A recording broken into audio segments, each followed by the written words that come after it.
بسم اللہ الرحمن الرحیم۔ آج شب برات ہے اور شب برات میں جہاں ذکر اذکار قرآن کی تلاوت کرنی چاہیے وہاں کوشش کرنی چاہیے کہ صلاۃ التسبیح بھی پڑھی جائے۔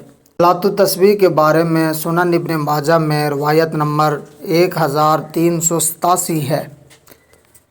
حضرت عبداللہ بن عباس رضی اللہ تعالیٰ عنہما کہتے ہیں کہ رسول اللہ صلی اللہ علیہ وسلم نے عباس بن عبد المطلب رضی اللہ تعالیٰ عنہ سے فرمایا، اے عباس، اے چچا جان، کیا میں آپ کو عطیہ نہ دوں؟ کیا میں آپ سے اچھا سلوک نہ کروں؟ کیا میں آپ کو 10 خصلتیں نہ بتاؤں کہ اگر آپ اس کو اپنائیں تو اللہ تعالیٰ آپ کے اگلے اور پچھلے، نئے اور پرانے، جانے اور انجانے، چھوٹے اور بڑے، پوشیدہ اور ظاہر سبھی گناہ بخش دے۔ وہ 10 خصلتیں یہ ہیں کہ آپ 4 رکعت نماز پڑھیں، ہر رکعت میں سورہ فاتحہ اور کوئی اور سورت پڑھیں۔ جب پہلی رکعت میں قرات سے فارغ ہو جائیں تو کھڑے کھڑے 15 مرتبہ سبحان اللہ والحمد للہ ولا الہ الا اللہ واللہ اکبر، پھر رکوع کریں اور بحالت رکوع میں تسبیح کو 10 مرتبہ پڑھیں۔ یہ حدیث ابن ماجہ میں یہاں صلاۃ التسبیح کی فضیلت بتائی گئی کہ یہ جو پڑھے گا اس کے اگلے پچھلے چھوٹے بڑے تمام گناہ معاف کر دیے جائیں گے۔ اور صلاۃ التسبیح کے بارے میں اور روایات بھی ملتی ہیں کہ کوشش کی جائے کہ ہر روز یہ صلاۃ التسبیح پڑھی جائے۔ اگر کوئی آدمی ہر روز نہیں پڑھ سکتا تو ہفتے میں 1 بار پڑھنی چاہیے۔ ہفتے میں 1 بار نہیں پڑھ سکتا تو مہینے میں 1 بار پڑھنی چاہیے۔ مہینے میں 1 بار نہیں پڑھ سکتا تو کم از کم سال میں 1 بار پڑھنی چاہیے، اور سال میں بھی اگر 1 بار نہیں پڑھ سکتا تو زندگی میں تو 1 بار پڑھنی چاہیے۔ تو آج عبادت کی رات ہے، کوشش کی جائے کہ آج کی رات صلاۃ التسبیح پڑھی جائے۔ اور صلاۃ التسبیح پڑھنے کے 2 طریقے ہیں۔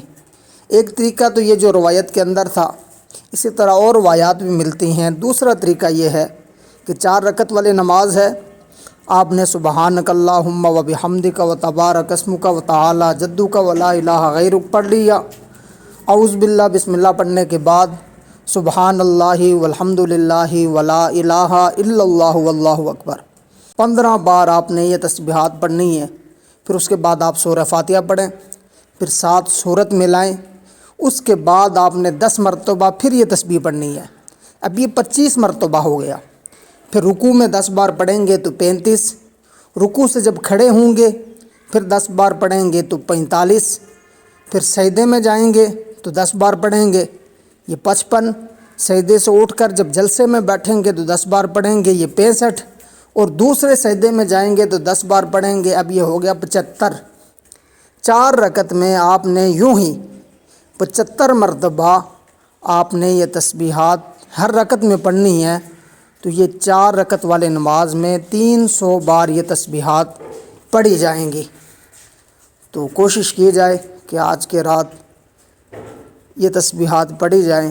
اللہ سے قوی امید ہے کہ اللہ پاک اس رات میں لا تعداد لوگوں کی بخشش کرتے ہیں۔ اس رات میں لاکھوں کروڑوں اربوں خربوں لوگوں کی بخشش ہوتی ہے، اور اگر ہم اس رات کو قیمتی بنائیں، اس رات میں ذکر اذکار کریں، صلاۃ التسبیح پڑھیں، اللہ کو راضی کرنے کی کوشش کریں تو انشاءاللہ العزیز ان لوگوں میں ہمارا شمار بھی ہوگا۔ اللہ پاک سے دعا ہے کہ اللہ پاک اس رات کو قیمتی بنانے کی اور اس میں کثرت کے ساتھ ذکر اذکار قرآن کی تلاوت کرنے کی توفیق عطا فرمائے۔